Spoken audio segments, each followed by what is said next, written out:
Hey y'all, this is Jonesin For Conservatism.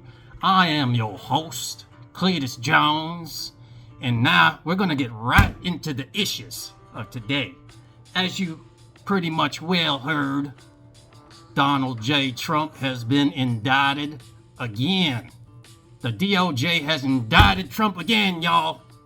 All right, now we're gonna see what this indictment entails. Special Counsel Jack Smith has charged Donald Trump now on 4 counts: conspiracy to defraud the U.S., conspiracy to obstruct an official proceeding, obstruction and attempt to obstruct an official proceeding, and a conspiracy against rights. Those are 4 different crimes that Donald Trump has now been indicted on. This is a huge and significant development. As we've mentioned in our breaking coverage, if you've heard about legal issues with Donald Trump before, if you've heard about him even being indicted before, this is the largest and most significant federal indictment of Donald Trump ever. This is, in ways that we will document, more significant even than the serious legal headaches he already has. This is also, to be clear, tonight, the first time any former president has been indicted by the federal Justice Department for trying to steal an election. Now, I mentioned, if you've been watching our breaking coverage here, and we've been going through what is a voluminous filing, that this is in some ways broader than people expected. Indeed, while a conspiracy only requires 1 or more other people, Jack Smith has found 6 other co-conspirators that are named in the filing. It alleges that Trump spread lies that there had been outcome determinative fraud, meaning fraud that would actually have swung the election back to him, and that he had actually won. These claims were false, and Trump knew they were false. I want to put up on the screen what we are watching for. We'll take this in full. I want to share with everyone exactly what we're learning. This has been a day where we have been trying to hew closely to what we know and don't know. We've only learned in the past several moments, kind of the most last-minute heads-up you'll ever get from a government agency, in this case the Justice Department, that Jack Smith will approach the podium you see here, and some of the local beat reporters have now assembled in that room, that he will approach that podium any moment, we're told, at 6:01 p.m. in Washington, and speak on this new indictment. If he does do so, and of course you can see the preparations for that, it will be only the second time we have ever heard from Jack Smith publicly. The first was in the original indictment of Donald Trump in the classified documents and espionage case. So when we get anything out of that room, clues or the special counsel himself, we will bring it to you live here on The Beat.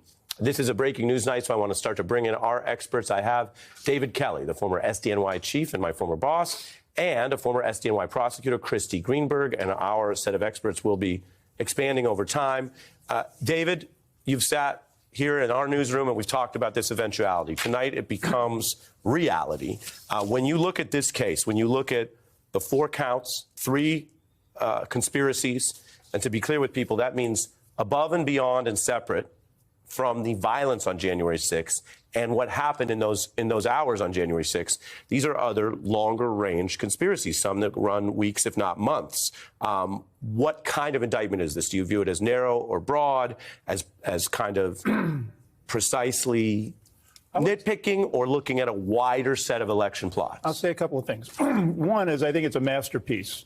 A masterpiece in the sense that it lays out very concisely what the charges are and what acts support the indictment. And I think that it's also a masterpiece in transparency for those very same reasons, which I think are incredibly important, that there's a whole group of folks out there that think this is a hoax. And these are facts that can't really be contested, haven't really been contested, and they really jump out. It's called a speaking indictment. I heard somebody earlier call it a screaming indictment. I said shouting indictment. But because it's so loud. It is, and it's loud, but there's an elegance to it and a grace to it because of how well it's composed and how it's just jammed with facts that are going to be very difficult for the defendant to dispute, and it's going to be very difficult for that large portion of the American populace to think that this is a hoax. And this is just a testament to the fact that facts matter. Yeah. And that, well, according to those legal analysts, the indictment seems pretty strong. Donald Trump might be in some trouble here. There's a lot of evidence, and it's pretty strong. Or is it? All right, joining me now, Arkansas Senator Tom Cotton. He sits on the Senate Intel Committee. Senator, obviously, you're also a lawyer. Your reaction tonight, I had a chance to read through this diatribe of an indictment, but your thoughts?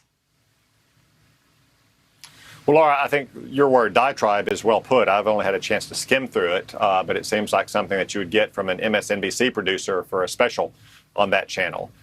These are all constitutionally protected activities in which former President Trump engaged, political activities and free speech protected by the First Amendment. You don't have to agree with him. You don't have to think he was right. But I don't see how these charges can go forward without a serious constitutional challenge from the former president. I also just want to point out that Jack Smith is an ideological zealot. He charged Bob McDonnell, former governor of Virginia, on similar crimes years ago. He got a conviction, and then he was reversed unanimously at the Supreme Court because his legal theories were so far-fetched. I think it's very curious that Merrick Garland chose that man to pursue the former president. And finally, I want to point out that every time a Republican has won the presidency in this century, the Democrats tried to stop the certification of that victory. Yet none of them face criminal charges over what is obviously First Amendment protected activity. After the hour, let's bring in Mark Levin, host of Life, Liberty, and Levin. Mark, this day wasn't unexpected, but you think totally unnecessary. What do you? We have not spoken. I've not heard you speak out again about this indictment. What stands out to you? All right, well, give me a few minutes, because now you're going to hear me unravel some of this crap. Let me read something to you. 18 United States Code, Section 2384. That's the seditious conspiracy statute. Why isn't that in this prosecutorial document? I remember on this network and other networks, they said it was a slam dunk. Seditious conspiracy was in all the media. If two or more persons in any state or territory or in any place subject to the jurisdiction of the United States conspire to overthrow, put down, or to destroy by force the government of the United States, or to levy war against them, or to oppose by force the authority thereof, or by force to prevent, hinder, or delay the execution of any law of the United States, or by force to seize, take, or possess any property of the United States, contrary to the authority thereof, they shall each be fined under this title or imprisoned not more than 20 years or both. Mr. Prosecutor, I notice this isn't in your bill of particulars. Why is that? And why is it that the media is not saying he wasn't charged with a slam dunk charge? Why? Because he didn't commit that act. Let's go to the next one. Remember this one? 18 U.S. Code, Section 2383. Rebellion or insurrection. Isn't January 6th Insurrection Day?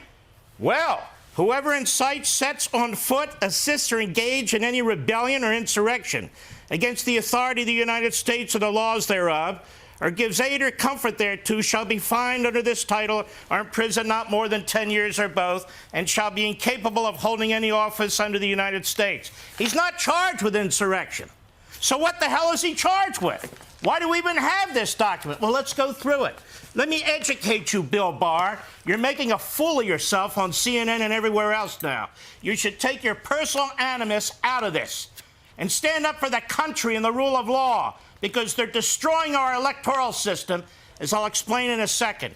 Let's look at these 4 charges. You know what they had to do? They had to go back to a statute that was first passed in 1871. It was called the Ku Klux Klan Act, post-Civil War. Why was this passed? It was passed because Ulysses S. Grant was chasing down the Klan in the South to destroy it. And when the Democrats took over the House of Representatives, they cut off his funding, so the Klan survived. Reconstruction was destroyed because the Democrat Party is evil. Let me go on. Mr. Attorney General, count 18 U.S.C. Section 1512K. Count 3 is tied to that, also 1512. What is this? These are statutes that were passed in 2002. You know what they're called? The Enron statutes, to fill a gap that they felt needed to be applied because they didn't have what was necessary to charge certain executives with obstructing justice. This has nothing to do with what took place on January 6th or before January 6th or after January 6th. this matter that they have used against protesters on January 6th is extremely controversial, and the Supreme Court hasn't decided it yet, but cases are going to the Supreme Court on these counts. How dare this prosecutor use these statutes against a former president of the United States? Then we have count 1, 18 U.S.C. 371, cheating the government, interfering with legitimate government authority. This was aimed at financial fraud, federal contractors, others who are ripping off the federal government. This indictment, Mr. Barr, is crap. There's two sides to every story, y'all. All right? Take heart. He is innocent until proven guilty. Now, he's going to get his day in court, and we're going to watch him beat this DOJ, this Biden DOJ. All right? Take heart, everybody. It's not over yet. This is Jonesin For Conservatism. I am your host, Cleitus Jones. Please like and subscribe so that I can be hoisted up by the algorithms and I can make more of this content. All right? As you can see, this is not the ideal type of situation that I would like to be in. I'd like to be in a proper studio, making content for y'all, bringing you conservative news together. Together, y'all. We will be making America conservative again. MACA!